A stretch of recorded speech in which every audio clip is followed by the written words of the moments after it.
Sir ఇవాళ జగన్మోహన్ రెడ్డి గారు వినుకొండలో పర్యటించబోతున్నారు sir. మొన్న జరిగిన మర్డర్ కేసు గురించి ఆరా తీయడానికి, దాని గురించి తెలుసుకోవడానికి. అలాగే ఈ క్రమంలో చంద్రబాబు నాయుడు గారికి కూడా ఒక మాస్ వార్నింగ్ ఇచ్చారని చెప్పేసి వార్తలు వస్తున్నాయి సార్. మరి వినుకొండ పర్యటన గురించి, ఆ వార్నింగ్ గురించి మీరేం చెప్తారు సార్? నిన్న మనం చెప్పుకున్నాం ఈ టాపిక్. మొన్న ఈవినింగ్ నైట్ వినుకొండలో ముల్లమూరు బస్ స్టాండ్ దగ్గర ఒక హత్య జరిగింది. జిలానీ అనే ఒక తెలుగుదేశం నాయకుడి తమ్ముడు, అతను కూడా తెలుగుదేశంలో ఉంటాడు. రషీద్ అని వైసీపీ అతన్ని చంపాడు. ఈ రషీద్ అని అతను అక్కడ వైసీపీ వాళ్ళు అంటే గవర్నమెంట్ పెట్టిన వైన్ షాప్లో పనిచేస్తుంటాడు. ఒకప్పుడు వీళ్ళిద్దరు కూడా వైసీపీలో ఉండేవాళ్ళు. తర్వాత జిలానీ తెలుగుదేశంలోకి వెళ్ళిపోయాడు అనేది ఇప్పుడు వస్తున్న వార్త. నిన్నంతా కూడా తెలుగుదేశం వాళ్ళు అసలు వీళ్ళిద్దరికి పొలిటికల్ రైవలరీ లేదు, వ్యక్తిగత కక్షలు అని చెప్పారు. మళ్ళీ ఈరోజు ఏం వెర్షన్ తీశారంటే వీళ్ళిద్దరూ వైసీపీ వాళ్ళే అని తీశారు. మళ్ళీ కొన్ని పత్రికలేమో తెలుగుదేశం పత్రికలుగా లేకపోతే వెబ్సైట్లు ఒకప్పుడు వీళ్ళిద్దరూ వైసీపీలో ఉన్నారు, ఈ మధ్యనే జిలానీ చేరాడని చెప్తున్నారు. ఎందుకంటే వైసీపీ వాళ్ళు ఇతను ఎక్కడెక్కడ తెలుగుదేశం మీటింగ్లో పాల్గొన్నారో ఆ వీడియోలు, ఫోటోలు అన్నీ బయటికి తీసుకొచ్చారు. ఎందుకంటే ఇది క్లియర్గా పొలిటికల్ హత్య అనేది వైసీపీ వాళ్ళలో చేస్తున్న ఆరోపణ. దాన్ని సరే పొలిటికల్ హత్య కాదనేది పక్కన పెడితే ఇటువంటి ఒక దారుణమైన సంఘటన జరిగింది అని రియాక్ట్ అవ్వాల్సింది పోయి మీరు వైసీపీలో గతంలో ఏమేమి హత్యలు చేశారు, ఈ చిట్టా తీసి దీన్ని సపోర్ట్ చేస్తూ మీడియా మేధావులు మళ్ళీ రాజకీయమైన ఒక నీచ సంస్కృతి ఏదైతే వస్తుందో ఆంధ్రప్రదేశ్లో దాన్నే కంటిన్యూ చేస్తున్నారు తప్ప.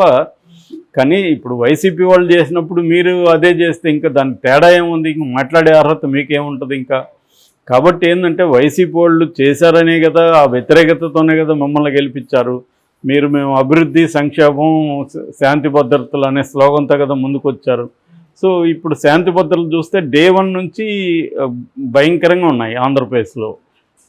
ఇప్పుడు వైసీపీ వాళ్ళ హత్యలే దాదాపు 31 మంది చనిపోయారు. అది కాకుండా మామూలుగా ఈ మధ్య స్త్రీల హత్యలు కావచ్చు, పిల్లల హత్యలు కావచ్చు విపరీతంగా పెరిగాయి.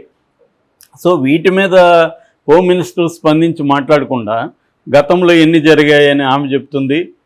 తర్వాత ఏమో చంద్రబాబు అధికారంలో ఉంటే చాలంట, ఆల్రెడీ శాంతి భద్రతలు ఉన్నట్టే అని ఆమె చెప్తుంది. స్పెసిఫిక్గా సంఘటన జరిగినప్పుడు ఆ స్పెసిఫిక్ సంఘటన మీద ఏమేమి చర్యలు తీసుకున్నానో చూడాలి. క్లియర్గా ఇక్కడైతే మాత్రం నేను నిన్న కూడా చెప్పిన కుండ బద్దలు కొట్టినట్టు ఇది క్లియర్గా తెలుగుదేశం వాళ్ళు జిలానీ వెనుకున్నారు. రషీద్ ఏమో వైసీపీ అతను. ఎందుకంటే రషీద్ తల్లి అంటే చనిపోయిన అతని తల్లి కూడా క్లియర్గా చెప్తుంది దీనికి బాధ్యులు వచ్చి జీవి ఆంజనేయులు ఇప్పుడున్న ఎమ్మెల్యే, తర్వాత మల్లికార్జున మాజీ ఎమ్మెల్యే, వీళ్ళిద్దరూ. ఎందుకంటే ఇప్పుడు ఆ చంపిన జిలానీని అరెస్ట్ చేశారు కానీ అతనికి లీగల్గా హైకోర్టు అడ్వకేట్లంతా కూడా ఎమ్మెల్యేనే చూసుకుంటున్నాడు.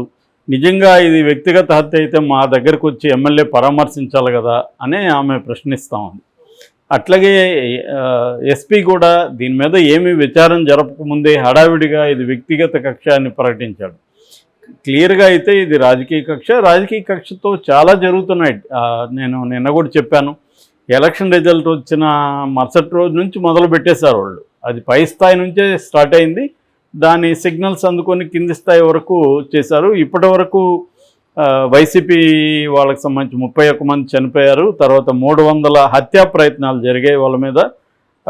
వీళ్ళ వేధింపులకు తట్టుకోలేక ఒక 35 మంది చనిపోయారని వాళ్ళు చెప్తున్నారు. అట్లాగే దాడులు, దౌర్జన్యాలు 1050 జరిగాయి. ప్రైవేటు ఆస్తులు ఒక 560 ప్రైవేటు ఆస్తులను ధ్వంసం చేశారు. నిన్న కూడా పొంగనూరులో కార్లని ధ్వంసం చేశారు. అది వీడియోలంతా కూడా బయటకు వచ్చాయి. మిథున్ రెడ్డి, రెడ్డప్పరెడ్డిని పరామర్శించడానికి వెళ్తే దాని మీదకి విపరీతంగా వచ్చేసారు. ఆ వీడియోలో చూస్తే పోలీసులు ఏమో తగినంత మంది లేరు, వాళ్ళు ఎంత అడ్డుకుంటున్నా వచ్చేస్తున్నారు, పెద్ద పెద్ద కర్రలు తీసుకొని కారుని కొడుతున్నారు. ఆ వీడియోలంతా ఉన్నాయి. దాన్ని ఈనాడు లాంటివి ఏం రాస్తున్నాయి, తెలుగుదేశం వైసీపీ వర్గాల మధ్య ఘర్షణ అని రాస్తుంది. అరే వీడియోలు కనబడుతూ ఉంటే కూడా అలా రాస్తే అంటే ఇలాగే రాసి మేము అధికారంలోకి రాగలిగాం కదా అన్న ఒక ఇది కనిపించవచ్చు. కానీ ఎప్పుడైనా ఓన్లీ ప్రచారం వల్లే జరిగిపోదు. ఖచ్చితంగా జగన్ ప్రభుత్వంకి వ్యతిరేకత ప్రజల్లో నెగిటివ్ ఓట్ అనేది క్లియర్గా కనిపిస్తుంది. ఆ నెగిటివ్ రావడానికి మీడియా పనిచేస్తుండొచ్చు. ఇప్పుడు చంద్రబాబు ప్రభుత్వంలో జరిగే అరాచకాలు కావచ్చు, ఇంకోటి కావచ్చు, ప్రజా వ్యతిరేక విధానాలు కావచ్చు, దీనంతా సపోర్ట్ చేసుకుంటా వెళ్తే మళ్ళీ జగన్ రాడని గ్యారంటీ ఏం లేదు. ఎప్పుడైనా కూడా ప్రభుత్వం వచ్చిన తర్వాత ప్రభుత్వం చేసే ప్రజా వ్యతిరేక విధానాలని ఖచ్చితంగా వ్యతిరేకించాలి. అప్పుడు ప్రభుత్వానికి కూడా సరిదిద్దుకునే ఇది ఉంటుంది. ఇప్పుడు పైగా ఎక్కువ రోజులు కూడా కాల, 40 రోజులు 45 రోజులు కూడా కాలేదు. ప్రభుత్వం ఏర్పడి 37-38 రోజులు అయింది. సో కాబట్టి ఇప్పుడు ఈ ప్రభుత్వంలో జరుగుతున్న అక్రమాలు కావచ్చు, అవినీతి కావచ్చు, దాడులు కావచ్చు, వీటిని ఎత్తి చూపడం అవసరం. దానివల్ల వాళ్ళు రెక్టిఫై చేసుకుంటే తెలుగుదేశానికి ఉపయోగం తప్ప దాన్ని ప్రతిదాన్ని సపోర్ట్ చేస్తూ వైసీపీ ప్రభుత్వంలో జరగలేదా, అప్పుడు ఇన్ని జరిగినాయి అన్ని జరిగినాయి అని చెప్పడం వల్ల ఉపయోగం లేదు. అది పొలిటికల్ పార్టీగా తెలుగుదేశం చేయొచ్చు ఆ పని. ఎందుకంటే తెలుగుదేశం వాళ్ళకి పాలిటిక్స్ ఇంపార్టెంట్, వైసీపీకి కూడా పాలిటిక్స్ ఇంపార్టెంట్. ప్రతిదాన్ని పొలిటికల్గా వాళ్ళు టర్న్ చేయడానికి ఇద్దరు కూడా ట్రై చేస్తారు.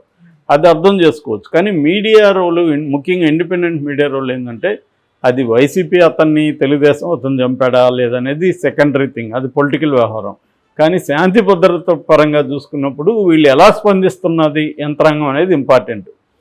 మనం చూసాం నంద్యాలలో ఒక పాప హత్య, దాన్ని 10 రోజుల వరకు కూడా అసలు ఎక్కడ పడేశారు అనేది కూడా లాగలేకపోయారు పోలీసులు. ఇప్పుడు సిఐని ఎస్ఐని సస్పెండ్ కూడా చేశారు. అంటే క్లియర్గా ఏంటంటే అక్కడ అధికార పార్టీ వాళ్ళకి సంబంధించిన వ్యక్తి కాబట్టి ఒక అతను ఫాదరు అతనే ఇన్వాల్వ్ చేశాడనేది ఇప్పుడు బయటకు వచ్చింది. ఇన్ని రోజులు ఎందుకు బయటకు రాలేదు అంటే క్లియర్గా పోలీసులు తెలుగుదేశం వైపే ఉన్నారు అనేది క్లియర్గా అర్థమవుతుంది. సో అట్లాగే కక్ష అనేది పై స్థాయి చంద్రబాబు స్థాయి నుంచే స్టార్ట్ అయింది. అదేమి చంద్రబాబు ఏదో ఉత్తముడు మిగతా వాళ్ళే అధములు అన్నట్టుగా ఏం లేదు అక్కడ.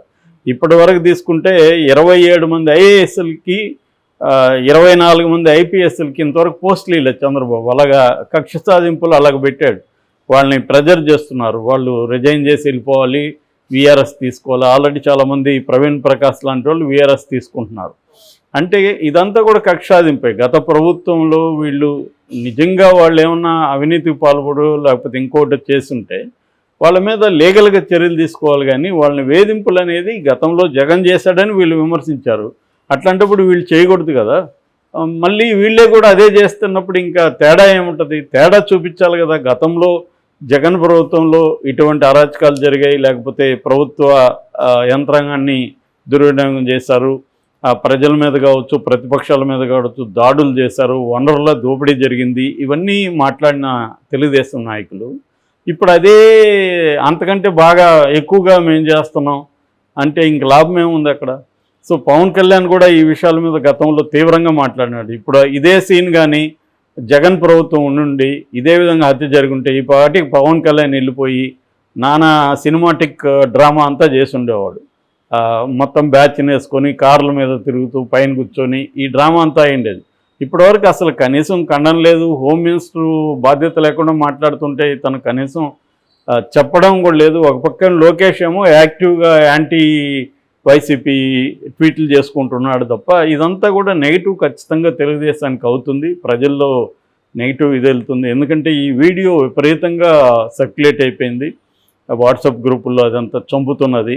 అది చాలా దారుణంగా ఉంది. ఆ చంపే పద్ధతి కానీ వాడు ఏందో వాళ్ళ ఇంట్లో మేకనో గొర్రెనో చంపుతున్నట్టు చాలా నిదానంగా ఒక్కొక్కటి నరుక్కుంటూ ముందు ఒక చేయి నరికాడు, రెండో చేయి నరికాడు, మళ్ళీ కొడుతున్నాడు. అలాగా ఓపెన్గా చేస్తుంటే కూడా జనం అంటే జనాన్ని మనం ఏమనలేము. ఎందుకంటే మనం ఉన్న ఆ ప్లేస్లో వెళ్ళి ఆపగలమా?